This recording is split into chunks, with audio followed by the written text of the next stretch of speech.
Gente, essa é a nossa primeira aula sobre os vírus. É nesse vídeo que a gente vai entender o que são os vírus, tá? Ou quem são os vírus.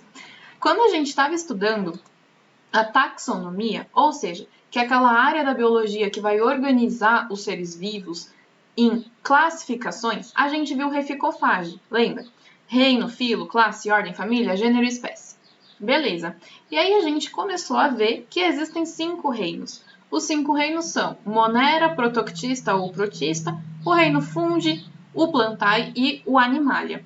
Então a gente começou aqui na base dessa imagem, desse cladograma aqui evolutivo. Ou seja, a gente viu as primeiras células, aquelas células que são as menos complexas, as mais basais, que estão aqui na base, que são as células procariontes, que são principalmente, ou que são unicamente as bactérias, certo? Reino Monera. Beleza, isso a gente já estava craque, e aí a gente ia subir, então, para o próximo reino, para o reino protoctista. Mas a gente vai dar uma pausa e a gente vai estudar agora vírus. Por quê? Vai fazer muito sentido quando a gente entender como que vírus se relaciona às bactérias, tá bom? Então, ao invés da gente falar de seres vivos, a gente vai falar sobre vírus. E se vírus não é ser vivo, a gente simplesmente não consegue colocar os vírus dentro de algum reino, porque eles não são compostos por células. Então, quando a gente estava estudando o que é um ser vivo, a gente viu que todos os seres vivos, eles são classificados dessa forma porque eles possuem células. Então, não importa se eles têm uma célula ou bilhões, milhares, trilhões de células, não importa. Todos são seres vivos. Agora, os vírus, eles não são compostos por células. Se eles não são compostos por células, de acordo com a teoria celular, a gente não pode caracterizar eles como seres vivos, tá bom? Mas a gente vai entender toda essa briga aí que existe na biologia de saber o que são os vírus. Se eles não são seres vivos, o que eles são, né? E aí a gente já vai falar sobre isso. Mas o que a gente tem que entender são as características gerais dos vírus. Então, a primeira delas a gente acabou de falar, eles são acelulares. Esse A significa não, significa negação, ou seja, eles não possuem células, tá? E se eles são acelulares, eles obviamente não possuem metabolismo próprio. Ou seja, eles não vão respirar sozinhos, eles não vão se reproduzir sozinhos, eles não vão se alimentar sozinhos, porque eles não possuem células, eles não possuem uma fonte de energia, eles não possuem organelas, eles não possuem quase nada no corpinho deles ali para que eles possam sobreviver. E por isso eles são parasitas celulares obrigatórios. Se eles não têm nenhum metabolismo, se eles não conseguem respirar nem se reproduzir, eles precisam obrigatoriamente dar um jeito nisso. E o jeito que eles deram é parasitando as células, tá bom? Então, quando a gente fica, por exemplo, doente aqui com uma virose, uma gripe, por exemplo, significa que os vírus entraram na gente e entraram dentro das nossas células. E lá dentro das nossas células, eles vão conseguir ter todo o metabolismo. Então, eles vão conseguir se reproduzir ali, por exemplo, eles vão conseguir retirar energia, tudo sugando ali, prejudicando a célula, tá?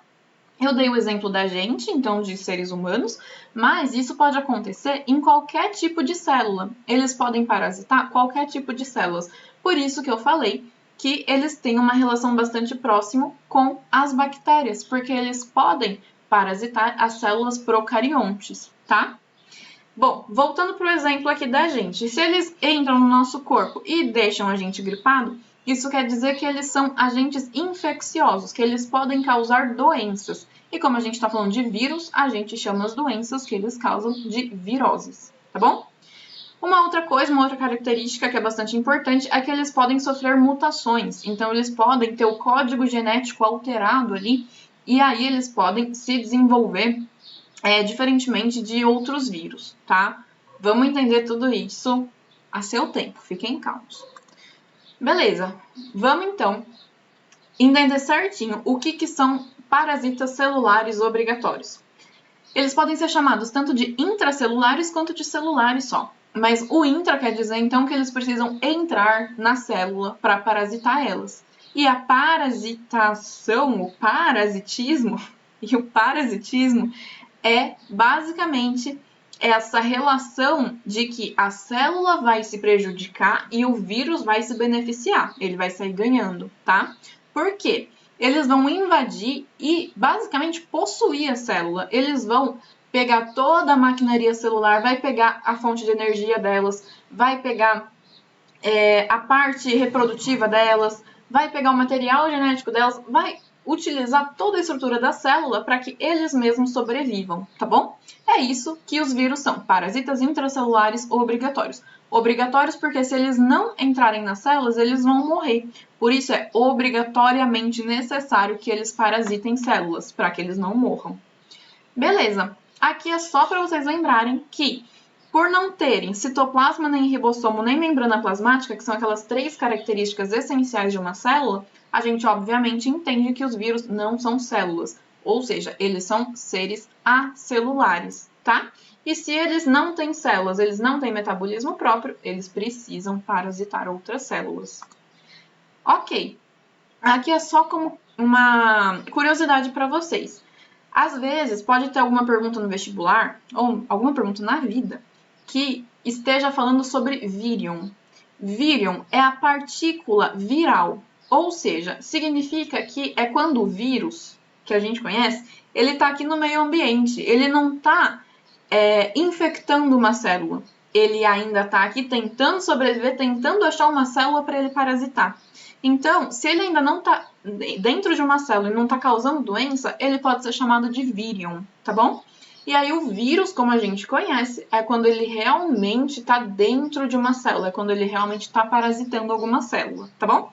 Mas isso daqui foi só realmente como curiosidade, porque o mais geral, todo mundo, ninguém sabe o que é vírion, todo mundo sabe o que é vírus, então a gente vai continuar chamando de vírus, mas é interessante que vocês saibam que existe essa diferença, tá? Uma outra coisa de nomenclatura, que uma outra curiosidade de nomenclatura, e que essa daqui eu vou usar bastante.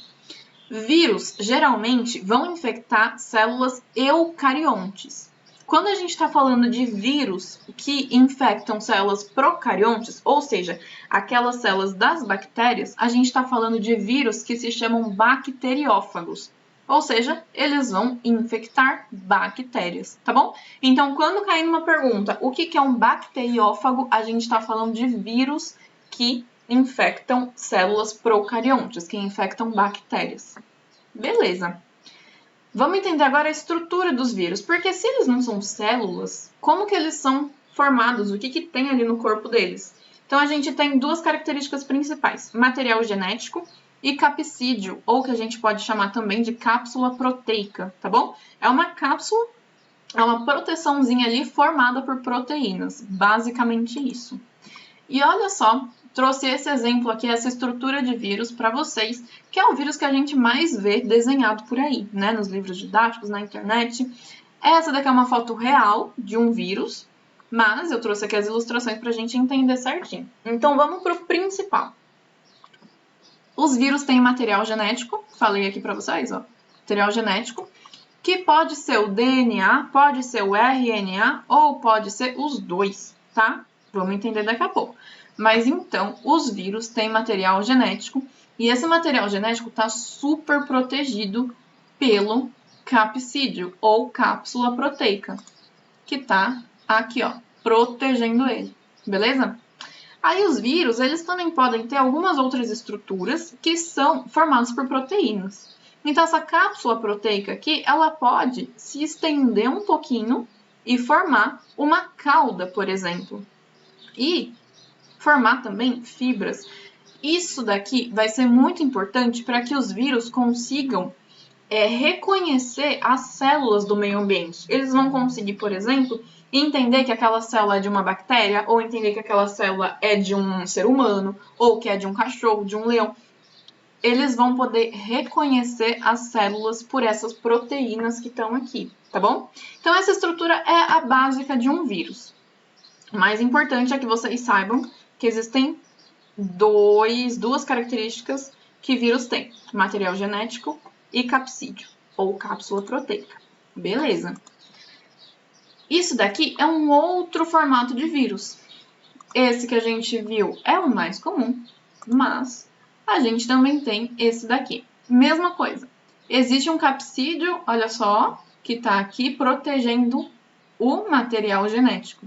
Como eu disse para vocês, pode ser DNA ou RNA ou os dois, tá bom? Gente, eu só preciso fazer um parênteses aqui para que vocês saibam o que é DNA e o que é RNA. Porque eu vou falar sobre essas duas estruturas mais algumas vezes nesse vídeo e talvez vocês não saibam o que é, e aí eu preciso explicar, né? Então vamos lá.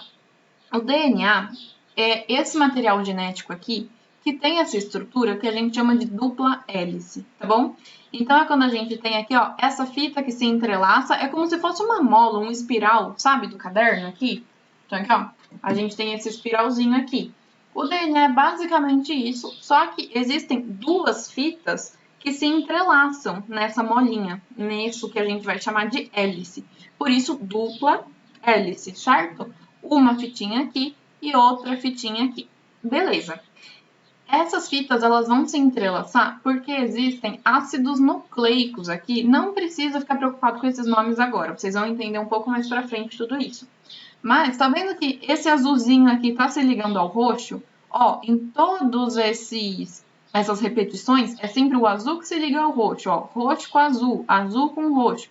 O rosa tá se ligando ao laranja, rosa laranja, laranja rosa. Beleza? Isso daqui são os ácidos nucleicos.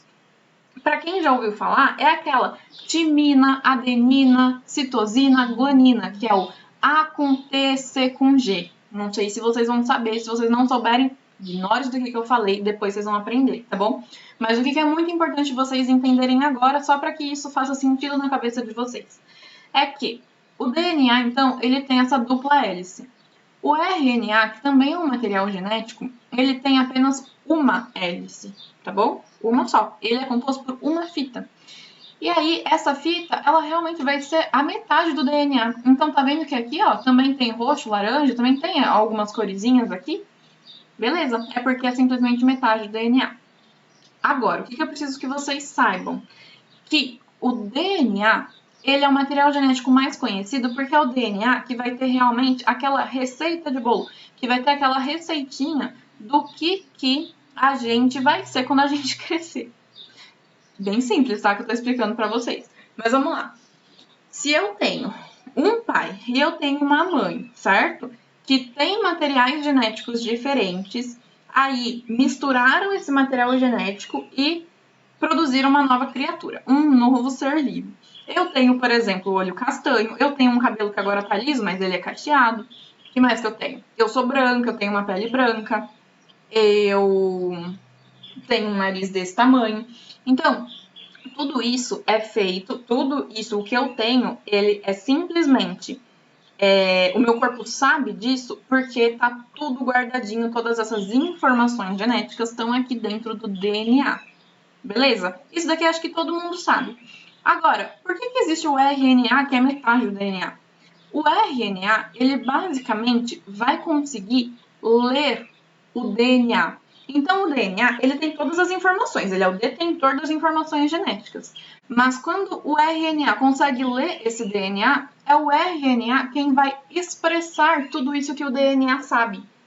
Então, é o RNA, por meio de proteínas, que vai realmente fazer com que vocês que estão aí vejam que eu tenho pele branca, que eu tenho olho castanho.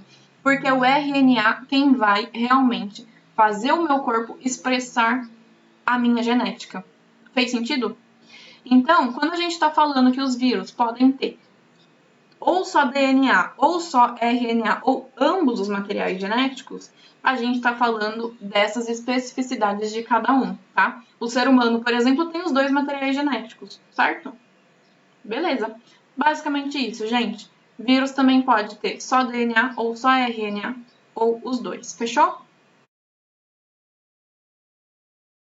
Quando a gente está falando do capsídeo mais o material genético, ou seja, das duas características principais de estrutura de vírus, a gente está falando do núcleo capsídeo, tá? Então, nessa estrutura aqui, isso daqui é o núcleo capsídeo. E outras estruturas secundárias que os vírus podem ter, por exemplo, a cauda e as fibras, a gente chama de caldo e fibras. Não é o núcleo capsídeo, beleza? Da mesma forma, aqui. Tá vendo que o núcleo capsídeo tá aqui e existem outras coisas aqui formando esse vírus? A gente tem, por exemplo, glicoproteínas, a gente tem um envelope. E o que é isso? Nesse tipo de vírus aqui, vamos imaginar que esse vírus ele já estava parasitando uma célula, certo? Ele já estava dentro de uma célula. O que vai acontecer que eu conversei com vocês? Esse vírus ele vai utilizar toda a maquinaria celular para respirar, se alimentar, para se reproduzir. Quando o vírus está se reproduzindo dentro da célula, ele está controlando a célula ali para fazer cópias dele mesmo, do vírus, o que vai acontecer? Ele vai se reproduzir tanto, mais tanto, mais tanto, mais tanto, que a membrana plasmática da célula não vai aguentar a quantidade de vírus que tem lá dentro. E aí a membrana plasmática vai se desfazer, a célula basicamente vai explodir. Quando a membrana plasmática explode, ela se desfaz, o que acontece? Alguns nucleocapsídeos desse, ou seja, alguns vírus que foram produzidos lá dentro da célula, podem se juntar à membrana plasmática da célula que acabou de morrer, que eles acabaram de matar, para que essa membrana plasmática possa proteger eles. E aí, essa membrana plasmática recebe o nome de envelope, tá bom? Doideira, né? Aí, a gente vai classificar os vírus. Então, tudo na biologia é classificado. A gente já viu todas as classificações dos seres vivos. Então, por que não classificar também os vírus? Tudo bem que eles não são seres vivos, mas a gente pode classificar, porque existem diversos vírus existentes. Então, a gente pode classificar quanto à cápsula proteica, vamos entender, e quanto ao material genético. Vamos lá. A classificação, quanto ao capsídeo, a cápsula proteica, a gente tem isso daqui, ó. Eles podem ser icosaédricos, que é esse desenho que eu falei para vocês. E os icosaédricos, eles podem ter envelope ou não, tá bom? Eles podem ser helicoidais, porque eles têm o formato de hélice. Eles podem não ter envelope e eles podem ter envelope. Mas os vírus, que são chamados de vírus complexos, aquele que eu mostrei para vocês que tem caldo e fibras, que é o que a gente vê em todo o material didático, ele não tem envelope, ele nunca terá envelope, tá bom? Vai fazer sentido no próximo vídeo do porquê que ele não tem envelope, então guardem essa curiosidade. Beleza? Existe também a classificação quanto ao material genético. Então, quando a gente está falando de vírus que possuem DNA, que é essa estrutura aqui, a gente está falando de desoxivírus. Quando os vírus só possuem RNA, a gente está falando de ribovírus. Quando possuem os dois, a gente está falando de um vírus que ele é mega, então é o citomegalovírus, tá bom? São classificações que vocês têm que saber que existem. Basicamente isso. Não fiquem tão preocupados para decorar tudo isso, mas é muito importante que vocês já tenham ouvido falar disso uma vez na vida, para que se caia uma pergunta no vestibular, ou uma pergunta na vida, que seja sobre ribovírus, vocês já sabem que a gente está falando de vírus, e que, se começa com R, a gente está falando de vírus que possui RNA, beleza? A gente tem algumas classificações bem específicas de vírus. Então, a gente tinha essas duas aqui, quanto ao capsídeo e quanto ao material genético. E aí a gente tem, além disso, algumas classificações complementares. Por exemplo, o retrovírus. O retrovírus é o vírus da AIDS, tá? Porque ele tem, basicamente, essa enzima aqui que chama transcriptase reversa. Vamos pensar nesse nome, reversa. Ela vai reverter alguma coisa. Por isso ele chama retro, tá? Ele dá ré, ele reverte. Retrovírus, enzima transcriptase reversa. E no vídeo seguinte a gente vai entender o que é esse nome esquisito e por que isso daqui dá AIDS, tá bom? Existem outras classificações também que são os arbovírus. Os vírus que são basicamente transmitidos por meio de insetos.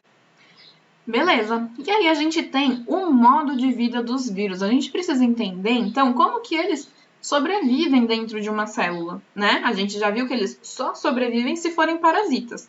E aí, como que eles fazem tudo isso a partir de quando eles estão parasitando? Então, vamos lá. Primeira coisa, os vírus eles têm que se aderir à célula. Lembra que eu falei da cauda daquele vírus e das fibras que eles vão reconhecer as células? Então, eles primeiro vão ter que se agarrar na célula, certo? Aderir ali à célula. E aí, depois eles vão penetrar nessa célula. Eles vão conseguir entrar dentro da célula para conseguir parasitar. E existem vários tipos de penetração que a gente vai ver no vídeo seguinte. Beleza. Então, primeiro, aderiu à célula, reconheceu ali que é a célula que ele quer se hospedar. Ele vai penetrar nessa célula. E aí, o que ele vai fazer depois? Ele vai começar a viver, a ter um metabolismo dentro daquela célula. Principalmente, ele vai começar a se reproduzir, que é fazer a biossíntese e a montagem ou a maturação dos vírus que foram clonados ali, basicamente. Então, os vírus, eles vão se reproduzir por peças. Pensa naquele vírus que tinha o núcleo capsídeo, a cauda e as fibras. Primeiro, eles vão sintetizar, o vírus que se hospedou e que está parasitando aquela célula, ele vai sintetizar várias perninhas, várias fibras. Depois ele vai sintetizar várias caudas. Depois ele vai sintetizar vários núcleos capsídeos. E depois, na etapa 4 de montagem ou de maturação dos vírus, cada vírus vai ser montadinho, tá bom? Lá dentro da célula. E a gente está falando de muitos vírus sendo reproduzidos dessa forma. Por fim, eles vão se dispersar. E eles vão se dispersar, na maioria das vezes, quebrando, explodindo as células, tá bom? Porque vai ter tanto vírus lá dentro que a membrana plasmática da célula não vai conseguir suportar e ela vai romper. A célula vai explodir, ela vai morrer e os vírus vão ser lançados, seja no meio ambiente, se eles estiverem parasitando uma bactéria, seja na nossa corrente sanguínea, por exemplo, se eles estiverem dentro da gente, tá bom? Fechou. Se os vírus fazem tudo isso, eu não acabei de falar para vocês que os vírus estão se reproduzindo? Reprodução é uma coisa, é uma função que os seres vivos fazem. Então, existe muita dúvida na biologia se vírus são seres vivos ou não. De acordo com a teoria celular, a gente entende que se eles não possuem célula, eles não podem ser seres vivos, certo? Mas aí tem outros pesquisadores que vão falar, pô, mas olha o que eles fazem, eles têm material genético, eles entram numa célula, eles comandam aquela célula e eles se reproduzem lá dentro, eles matam a célula. Olha toda a potencialidade que os vírus têm, então talvez eles sejam seres vivos. E aí, existe essa dúvida na biologia, que a gente vai conversar sobre ela com mais detalhes no vídeo que vem, porque no vídeo que vem a gente vai entender como que acontece a reprodução mesmo, como que acontece esse modo de vida dos vírus, tá bom? Então, bom descanso para vocês. Qualquer coisa é só me chamar.